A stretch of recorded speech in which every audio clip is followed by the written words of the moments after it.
Welcome, Vanguardians. Welcome to another edition of Information with Master Von der Muff.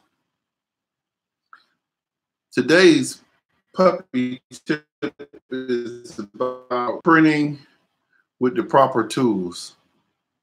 And imprinting the proper tools is very important to encouraging and shaping behaviors with puppies. And it's basically the positive reinforcement of something good happening, a good feeling when you begin to shape these behaviors with your puppy. For instance, a lot of guys are interested more in bite work than obedience, but to be frank with you, you need to have a well-rounded dog, and you need to have a whole bunch of tools, because you can use these same tools to shape bite work when you're doing obedience. For instance, if you were planning on teaching your puppy how to bite, do protection work, or if you were not going to teach your puppy protection work, it's still useful to use a tug to create and shape behaviors. For its obedience, I see, which is sit or down, coucher, or platz, or life, off, just different things, rest, stay. So with little puppies, we find it that the most of these toys and these training aids that we have available to us are very discouraging to little puppies. They have a little soft mouth. They don't know anything about biting, don't want to bite. And like this particular tug toy I use here, for my puppies, it's very soft. It's very soft. I tell them they make all of my products.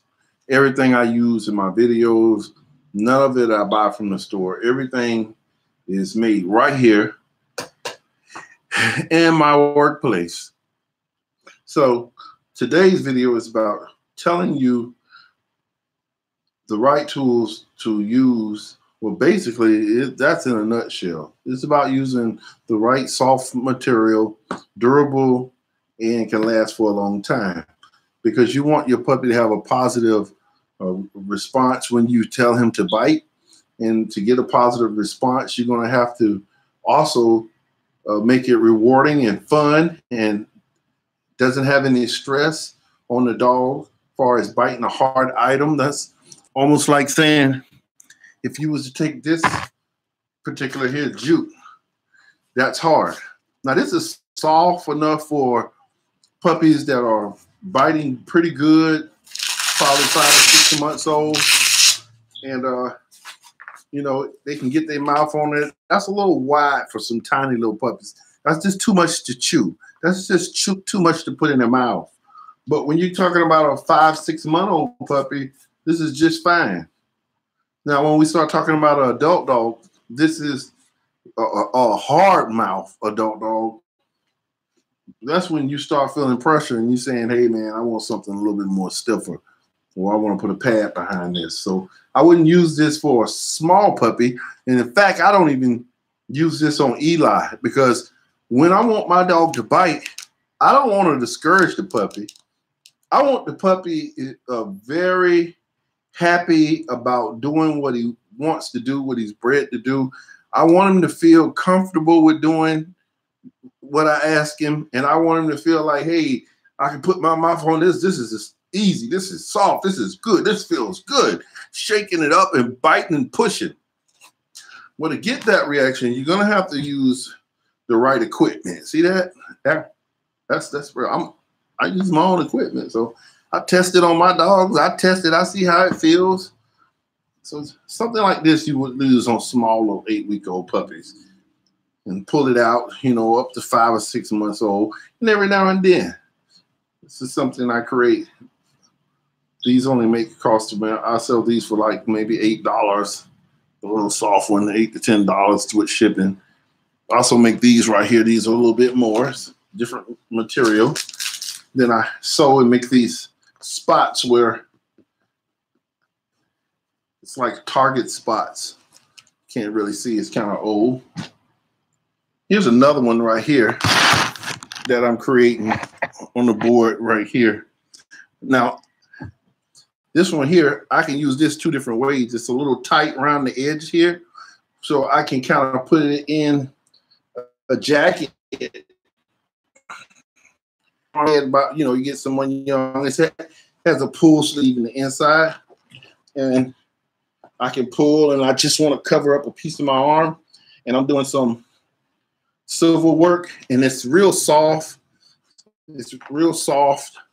I can bend it all up. Most sleeves you can't bend up like that. So, you know, I make them where it's not discouraging for a young dog who's just learning how to bite. It feels almost kind of natural. You can put a big jacket on and put this in there, and it'll take away the pressure. It's not as tight up here around the arm. Now, I have big arms, so it's kind of hard for me, but I create this for my son, Nicholas. He used that in here, and he can cover his hand. And he's teasing him at the gate, and there's a wall here. And he throw his arm around there real quick. He's and get a good wrist bite. Here he pull, and then he's holding this sleeve, holding the grip I have in here. So then that doesn't come off. So then have another style like this one here. Let me see something. I'm gonna sew a little piece here. I don't know. I was going to use the black side. I kind of like the gray side. The black side is nice and soft. Feels more good when you're using it out there on the arm. Okay, good. I didn't sew it together. So this one would be like for 4-month-old, 5-6-month-old puppy. When I sew this together, let me see. Let me do this side right here. Okay, that's the shoulder. Okay, I'm gonna sew the shoulder. So you know, here it'll be nice and tight. It's a nice soft grip. Although it's bigger, it's still soft. You feel that? You see that cushiony feel? So when a dog bites, this is almost like biting your sock.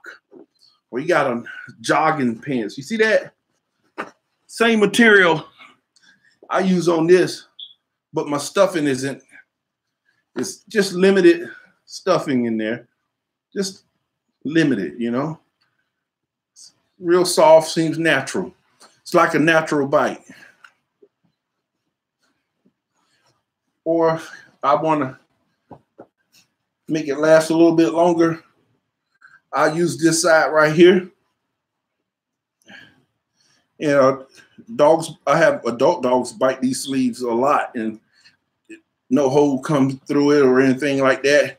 And they even like it because it seems more natural than you go and get one of those big hard sleeves. Should have had one in here. The big hard jute sleeves with the bite bar that you see those guys using in sports. Man, you don't want to use that kind of stuff. We want it to feel like it's a natural arm. Them dogs can feel that. And a dog that don't bite good, don't come from good genetics, you have one of those hard sleeves with that point with the bite bar these guys buy offline and stuff. You're going to get a dog to bite that, he's going to run off. If he's not an experienced biter, he's going to be like, I don't like the way that feels. That don't feel right. You know, and so, hey, I got some other stuff right here. $20. This right here is like a tactical vest. I'm mimicking these that I seen. I bought some and I mimic them, and I make them myself. Here's one I put on, so when I'm out with the dog and have a little, you can put on your security hat or your canine jacket, and you don't want guys to talk to the dog. He's in training. You need this kind of stuff. I sell these. I ship them. I make them, and I ship those off. Then I got some other stuff over here. And the reason I'm showing you guys this stuff is because a lot of people don't know that they try to. Most of the time, I watch videos, and I was just talking to a guy today. We as a people, we're always trying to mimic things we see, and we don't really know why we're doing it or what effect it has on shaping behaviors. When you see my dogs, they love to bite, they love to do this and that, but I'm making it helpful. I'm making it easy for them. I seen a friend of mine was doing some search work the other day, and I didn't tell him because, you know, a lot of people when they're training dogs, they get in their feelings when you tell them something. So most of the time, I let people just do whatever they do, and I don't try to correct them or tell them anything no different. Now, if they ask me, then that's one other thing. But if I'm out and about in the world and I go into these dog training camps, I see people, I don't even talk. I just stand there and look. You know, if I seen something that I thought I like or something that I saw it, and I go or get in the car and I talk to myself about it. You know, but like even with my search balls, my search balls are very different from the waffle balls that everybody talks about that they think these are. You see that? Now, this ball is so good. Saw that? A hard-mouthed dog can't tear these up. Now, wait a minute, I better take that back. If you leave it with the dog, yeah. Carlos Van Valls had a hard mouth. He was just, he just was real crazy. Now, he could, if you left it with him and he walked around for 20 minutes with a ball in his mouth and you didn't take it out him and threw another ball, then he'll destroy this ball. But these are good balls for shaping. Well, the ball is good for shaping the behavior, retrieving and bringing the ball back. But this is good for putting U.S. currency in the inside. I'll take money and I'll put it in the inside. So you can get pseudo-like odors for such as marijuana or cocaine or any type of drug that you're trying to train a dog for in hopes that the dog can go in that sector and sell it. You can put an odor on the dog. Some guy, I wouldn't, me personally, I'll use a ball to teach a dog to search. But once you start getting to saying you're going to do explosives and stuff like that, I don't want dog to touch. I want it all passive. So I want to send it ball with the odor inside and put it into something, but the dog immediately, you know, stop and sit in the passive, don't bite, don't touch. But for any other thing, you want to shape those dogs like how you see my puppy. When I say you start doing like that, when you think he smell it, because I'm sticking those different odors in these balls. And it's soft for a little puppy is my point of showing you this ball. It's easy, you know. It's a stress ball. It's a stress ball. So they can relieve their stress on that. And it's not discouraging. The puppy said, I don't want to put that in my mouth. It's too big. As soon as he put his mouth on it a little bit, he can squeeze it, you know. Pops back up and pops out his mouth and creates drive, you know. It just creates drive. You need any of these balls. I sell these balls too. I ship them around the world. You know, people want my balls because the balls that they get, they say, oh, they're real hard. They're too big. You know, this is a nice size. This is for adulthood. And I use these on Eli. I use these on puppies up to about 2 months old, especially with a little hole in there. They grab it anyway and get their teeth in there. Well, here, I got plenty of these balls. I keep them by the case a little around here. And surprisingly, most people buy them when they come here. Very seldom guys ask me, but they try to mimic what they see. But once you use what we have to do it right, to shape the behavior and make it seem fun to the dog. I don't want to throw a hard ball and expect big old heavy ball and the dog can't pick it up and he's only 4 weeks old. You trying to make your dog do what my 4-week dog doing, then you know, then you wonder why he won't pick the ball up like my dog, because you took him through a hard ball over there. A heavy ball. You threw a ball over there weigh about 9 pounds, a little ball, but it's 9 pounds of brick. It's concrete. You can't do that. Stop watching the videos what people do and not understanding why they doing it, what to do to get them there. We're making it.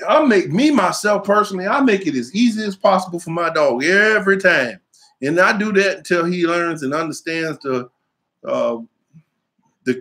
trigger word, the command word, whatever you want to use to describe what I'm saying. And then I make it easy so that he can see it, and I play that game just a few feet in front of him for a month or two, and then I start going further distance and conceal. But if you're always trying to discourage your dog to see how long he's going to do and all that, that is just not the right way to go about it. You do that a little later in life. And I say this all the time. People begin to want to stay with basic because we're talking about basic, intermediate, advanced. You play Pop Warner, you play, or we don't mind even exclude that. That's just practice. Pop Warner, but we talking about high school, college, pros. High school, college, pro. You don't want to take a high school and put him with the pros. They're going to break him apart. You don't want to do that. You want to teach him the fundamentals, the skills, the routines, and pick him out there and let him show us what he got, for fun. Then you go out here and you do it professionally because you know the game, you know the plays. You can read the book, you read plays before it happened. You can get success, and that's where you're flying with flying colors. And you're spreading your wings, and that's what you want to do when you're training your puppies. The most important part, because I'm a puppy imprinter. Puppy imprinting is a very, very hard but easy task. If you learn to be patient, you learn to control yourself, self-control. When training a dog, the individual must have self-control. I see people out here using negative enforcement on dogs and not positive reinforcement to get the response that they're looking for. And that impact on a puppy's mental is not really good, in my opinion. When you start talking, when we're talking about puppies, we're not talking about adult dogs. We're not talking about a dog that's played the basic game. We're talking about puppies, and even adult dogs. You have to take an adult dog to get him to exhibit these desired behaviors. We still treat him like a puppy. We're taking it back to his puppy days because of those windows are closed, or those windows have passed us that we just received him, and he wasn't shaped as a puppy. Now we're starting from the beginning, and we're trying to figure out how to get him to do this when he hasn't had a life of doing that. You want to start and stay at basic, make it easy as possible all the time for months until you have locked in that obsessive behavior that you've conditioned from staying consistent. Then when you start to see that dog knows that game so well, then you move on. But I say that because a lot of people, they're moving too fast. And moving too fast can just set you back a long ways, and you'll work the rest of your life trying to figure it out.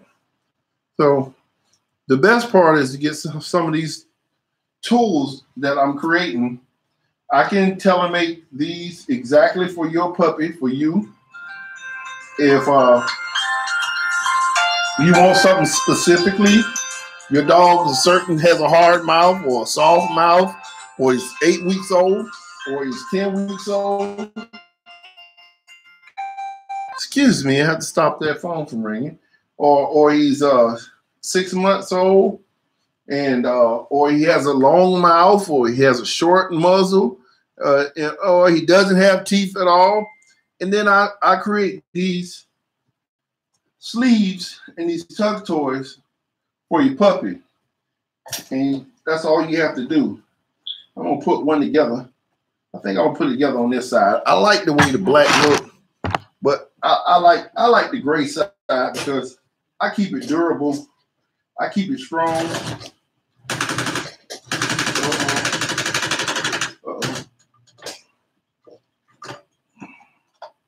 There's a little problem here.